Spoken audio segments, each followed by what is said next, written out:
Alright, so this is it, the last Nostalgia Talk Christmas bonus of 2022. In this one, I'm going to be looking back on Good Luck Charlie, It's Christmas. To backtrack a little bit, this was a Disney Channel original movie based upon the Disney Channel original series Good Luck Charlie. The series was about a family of 6, parents Bob and Amy Duncan, and their 4 children, PJ, Teddy, Gabe, and Charlie, short for Charlotte. The movie starts with everyone getting ready for their trip to Palm Springs to visit Amy's parents for Christmas. And Amy is going crazy about everything happening. Like, she's on the phone with her mom. Mom, you have to toddler-proof the place, you know, so that Charlie can't get into anything breakable. And, like, she's so overwhelmed on all of this. And Teddy's like, Mom, why are you freaking out so much?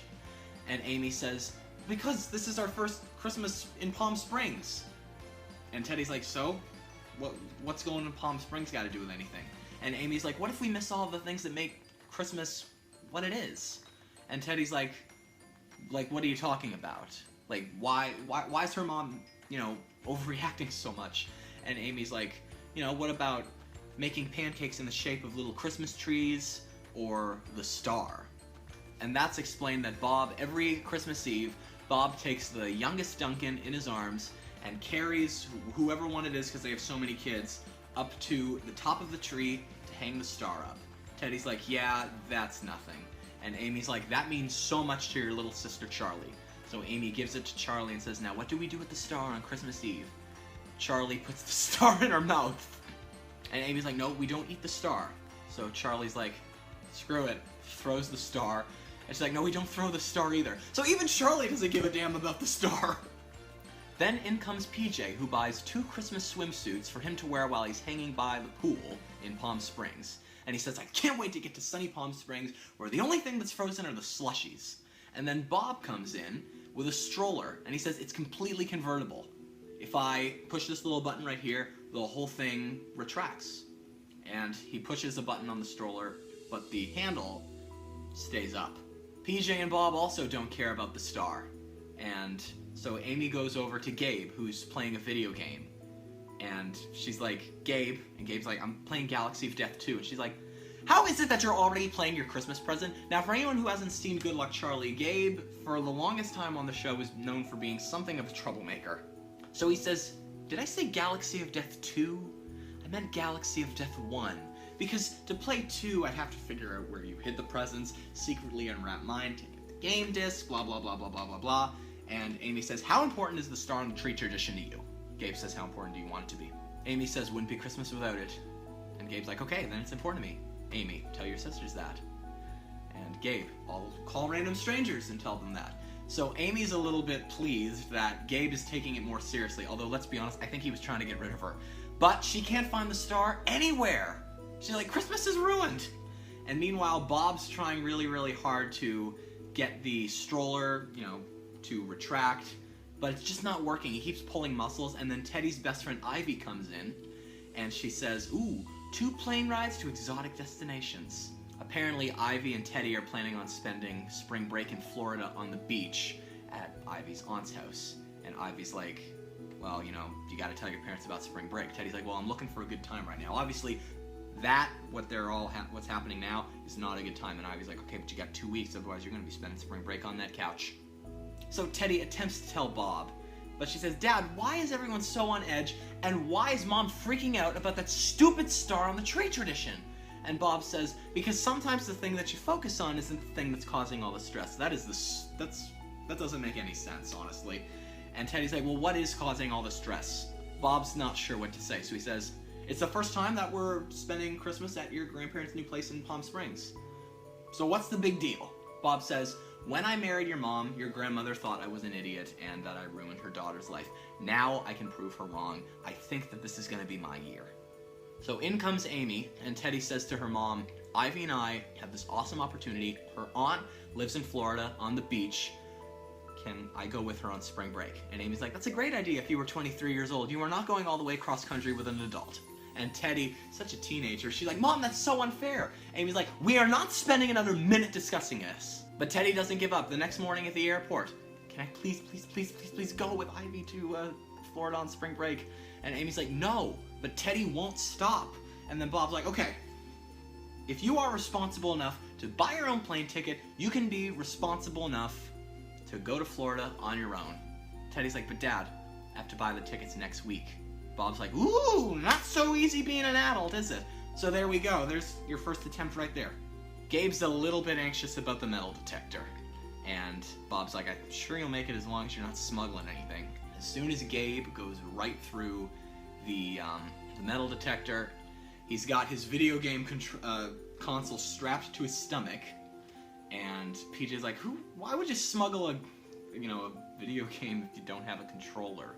The controller is strapped onto PJ, because apparently PJ's a very heavy sleeper. I actually do remember going through a metal detector once before a flight, and I was worried that if I had metal on me, it would make a sound like a big alarm, as if somebody had just accidentally, or not, maybe not accidentally, but as if somebody had stolen something from a store. And like I said to my dad, is the metal detector gonna do that? And he's like, no, don't worry.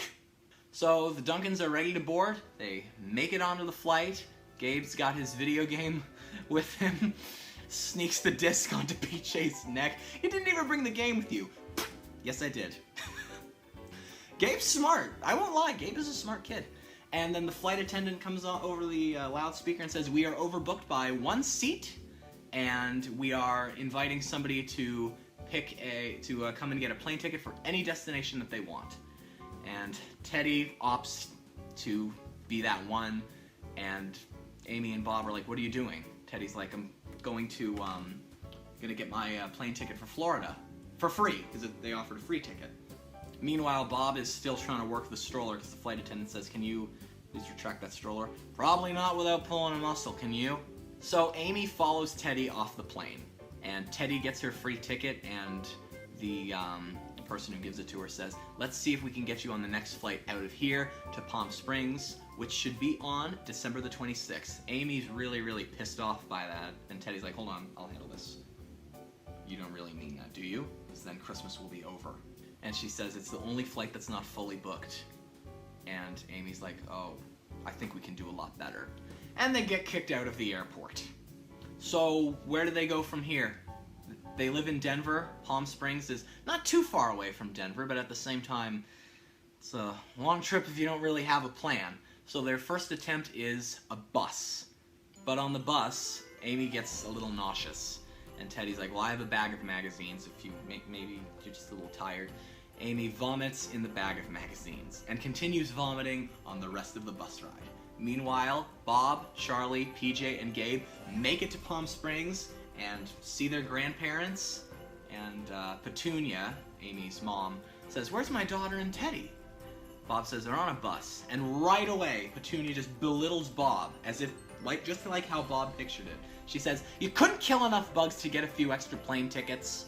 So on the bus ride, they make a little stop, and then the bus driver says to Amy, sorry, the other passengers are refusing to travel with you because you're grossing everybody out.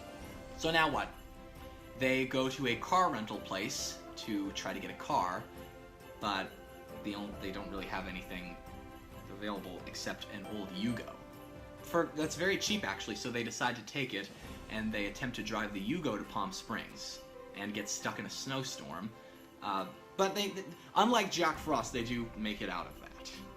Meanwhile, at Amy's parents' place, the kids all get there, and Bob says, Petunia, you did toddler-proof the place, right?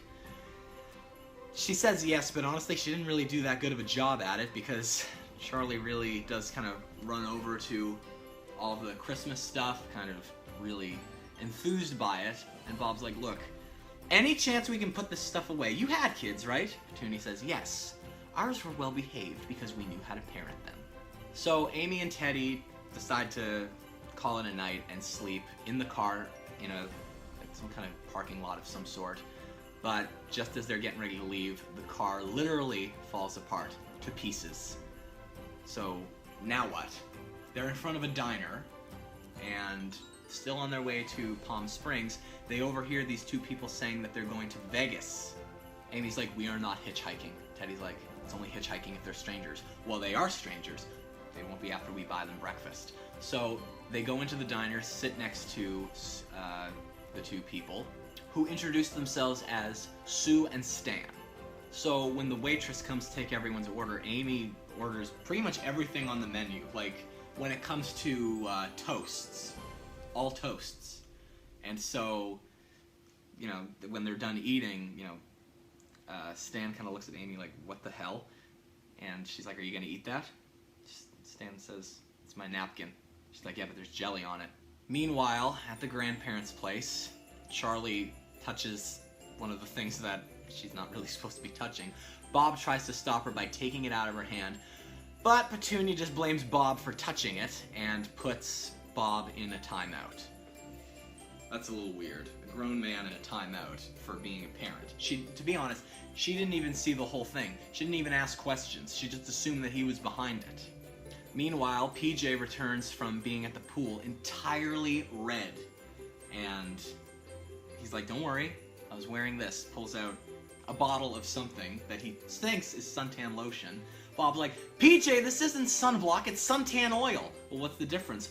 One protects your skin from the harmful rays of the sun, the other one fries you like a wonton. And Gabe is amused by that, and so he gives him a slap. He's like, you're really into the Christmas spirit, Santa Claus, and slaps his sunburned body. Ouch. And Petunia's like, the ignorance. It's like you've been raised by fat wolves. Gabe also bonds with Hank, Amy's dad, over video games, most specifically Galaxy of Death 2, and Hank becomes very, very much obsessed with it. Plays it more than Gabe does. And side note, by the way, just in case the actor playing the grandfather looks familiar, he's the same guy who played talk show host Colin Lasseter on Hannah Montana. Meanwhile, while Sue and Stan are driving Amy and Teddy to Vegas, they get some pretty big news. So it starts when Amy's saying she's nauseous again, and Sue and Stan are wearing, like, tinfoil, explaining it's for, alien abduction. They're on their way to a conference about alien abduction. Apparently they met as they were abducted by aliens. And because of the nausea, they figure perhaps Amy and Teddy were abducted by aliens. Well, where were they? In the mountains. Apparently that's where they get them. And Sue says, well, that appetite that you're having, that's another common side effect of alien abduction. They were like, no, we weren't abducted by aliens. And Sue's like, that appetite that you're having, on top of the nausea, could only mean two things. You either were abducted by aliens, or you're pregnant. Surprise! So yeah, another big change for Good Luck Charlie starting right here. Amy's pregnant with baby number 5.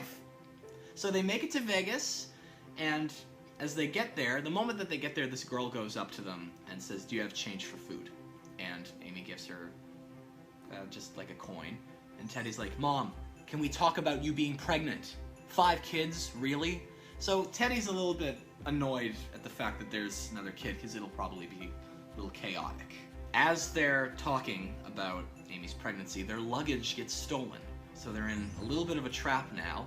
Amy's like, oh, great. Hope that free plane ticket was worth it, Teddy. Teddy's like, I tried, okay? You're not being very helpful. Okay, I'm not the parent. I'm not the one that's supposed to be responsible. Amy's like, I'm not the one who ruined Christmas. Ouch. Teddy starts to feel awful because she feels as if she ruined Christmas. She's like, I didn't mean to ruin Christmas. She was trying to prove that she was a responsible adult. So Teddy and Amy kind of go their separate ways for a bit. Meanwhile, at Hank and Petunia's, Gabe tries to tell Hank, stop playing Galaxy of Death. You become obsessed with it. You're not having any communication with anybody else. He's even playing online with kids in Korea and is speaking Korean to them. And like it comes up on subtitles, I must deal harshly with my grandson. So for unplugging the game, Gabe is sent with Bob to the bedroom. And PJ comes in all slippery from trying to cure his sunburn, sorry. And Petunia's like, okay, I can't let you on the furniture like that. So he's imprisoned with them too. Eventually, Teddy starts busking in the streets of Vegas, singing some Christmas songs as people start to turn away, but then Amy comes in, and of course Amy's big, if you haven't seen the show, Amy's a big attention seeker. She loves the spotlight. Every time any of the kids are like doing a play, she tries to get involved any way that she can. Once Amy gets involved in Teddy's performance, then people really start to enjoy it. And they start to talk like, all right, you know, we could do our own play. They're at a buffet talking about their future performances. Teddy also apologizes for ruining Christmas. Amy's like, you did not ruin Christmas. And then they spot Teddy's shirt, worn by the same person who asked them for food. So they go over to her, and she's like, look, I just want to go home, and I can't. I've never done anything. She's crying. She's like, I just want to go home. I can't. I've never done anything like this before.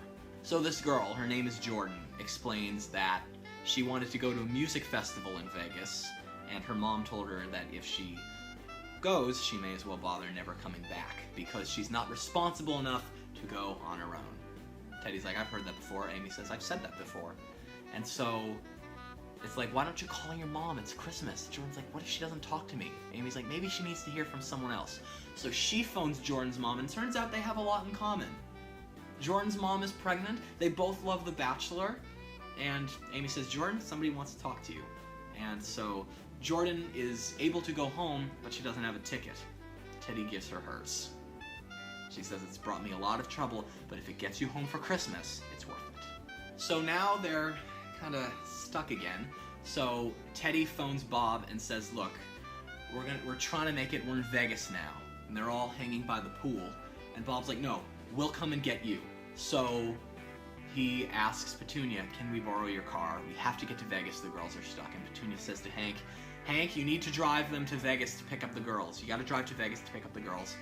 And Hank is too focused on his game.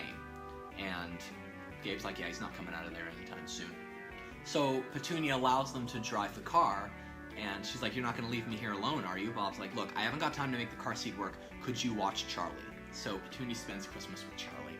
But on the way there, they get stopped by these guys with guns, and they tie Bob, PJ, and Gabe up in like some kind of shed, and they're like, look, tell Jablowski that, you know, whatever he thought, you know, because he's like kind of like making threats at them. Bob's like, I don't know what you're talking about. Gabe's like, I do. I know exactly what they're talking about. As soon as the guys leave, it's like, one guy's like, I got a PhD from Caltech. Bob's like, okay, then you're smart enough to know that kidnapping is a felony. So as soon as they leave, Gabe explains that Chuck Jablowski, who created Galaxy of Death 2, hosts a paintball tournament based on the game. But why does he do it on Christmas Eve? Because a lot of people that work for him are antisocial nerds with much of a personal life. So they manage, because PJ's so slippery from the sunblock, he's able to untie himself and unties the rest of them, and they go into the paintball game. But Gabe really just wants to play. It's like, we are going straight to the car, right? Gabe's like, yeah, sure. Meanwhile, in Vegas, Teddy and Amy make one last attempt to try to get home a bike.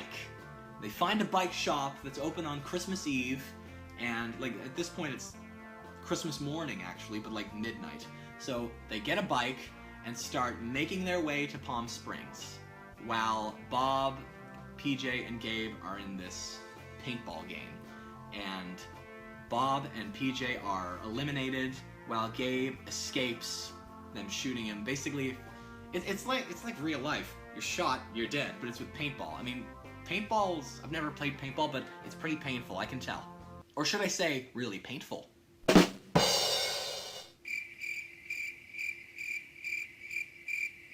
Alright, let's keep going. So, Gabe manages to get the Stone of Metrios, which is basically the grand prize in Galaxy of Death 2. And Chuck Jablowski comes over, and he says, well, you won the game for me. If there's anything I can do for you. And Gabe's like, actually, there is one thing. So Teddy and Amy are at a diner, and they ask the waitress, can the cook make pancakes in the shape of Christmas trees? Waitress says, he can barely even make them round. And so Amy looks at Teddy and says, Merry Christmas. You know, even if it is in this diner, you know. I saw an episode of Full House where they were stranded in an airport on Christmas, and Uncle Jesse had said, doesn't matter where you are. Christmas isn't about presents or Santa Clauses. We can make the most of it wherever we are. And that's what this reminds me of. You know, they're in a diner on Christmas morning. But with Chuck Jablowski's helicopter, Gabe, PJ, and Bob manage to find Amy and Teddy. And Hank, Petunia, and Charlie meet up with them at the diner. And surprisingly, the car seat works. And Bob's like, how'd you get the car seat to work? Petunia's like, this thing was stuck in it. The star that was missing in the first place was stuck. How did it get there? I have so many questions. So everyone celebrates Christmas in the diner. Amy calls it the best Christmas she's ever had, and they light a Christmas tree, and Amy says, I have some big news. We're having another baby. And actually, the next season of Good Luck Charlie after this picked up right from where that left off and introduced the fifth Duncan kid, Toby. So the movie ends with everyone on a flight back to Denver. Gabe's trying to put the Stone of Demetrios in overhead, and the flight attendant's like, let me just hold this for you. And then the flight attendant comes on and says, we are overbooked by 1 seat. So Teddy's like, okay, I'm gonna go and get my ticket. Amy's like, Bob, your turn. Bob's like, we'll be home around New Year's. There was actually one Christmas episode of Good Luck Charlie in which Bob's mom came to Denver, and Bob's mom was played by the one and only Shirley Jones. And similar to the case of Petunia not really liking Bob, Amy doesn't really like Bob's mom. So Good Luck Charlie, It's Christmas is very similar to I'll Be Home for Christmas, which is what I ended Nostalgia Talk Christmas Bonus with last year, and that's why I wanted to do it this year. So that's all I've got to say about Good Luck Charlie, It's Christmas, and also, this is the Nostalgia Talk 2022 finale. I know that I didn't do as much Nostalgia Talk as I did last year. This year was really, really busy, but a lot has happened, either because of Nostalgia Talk or not. I got my first ever writing piece published, a tribute to Abe Levito after doing a tribute to him here. What else? I got on my first big series, behind the scenes. I went to a lot of events, I went to a lot of concerts. I went to my first ever HalCon, that's where I met DJ McHale, who we had on Nostalgia Talk. And a big one, we made it all the way to episode number 50 of Nostalgia Talk this year, and that was pretty big. So, I would like to thank you guys for listening to Nostalgia Talk. Hopefully you have learned a lot this year from hearing people talk. Hopefully you've enjoyed. And a big thank you to Billy Barkhurst, Laura Faye Smith, Judy Levito, Dan Gutman, Mark Saltzman, Bruce Lanoyle, Pam Arciero, Fran Brill, Katie Von Till, and DJ McHale for coming on Nostalgia Talk this year. And I can promise you there's more Nostalgia Talk on the way in 2023. Some of it I can't really talk about yet, but stay tuned. And in the meantime, Merry Christmas, Happy Hanukkah, Happy, in the words of Seinfeld, Merry Festivus, whatever it is you're celebrating. Hope you've had a great year. This has been really, I look back on this and I feel like this was a recovery year, because after 2 years of the pandemic, people have been traveling again. I'm going to be traveling in a couple of weeks, actually. I've got a trip on the way. People have been going to concerts and events, like conventions. So hopefully you've had a good year, and hopefully you have a good 2023, and I will see you then. And if we make it to episode number 75 this year, good luck, Charlie. Peace!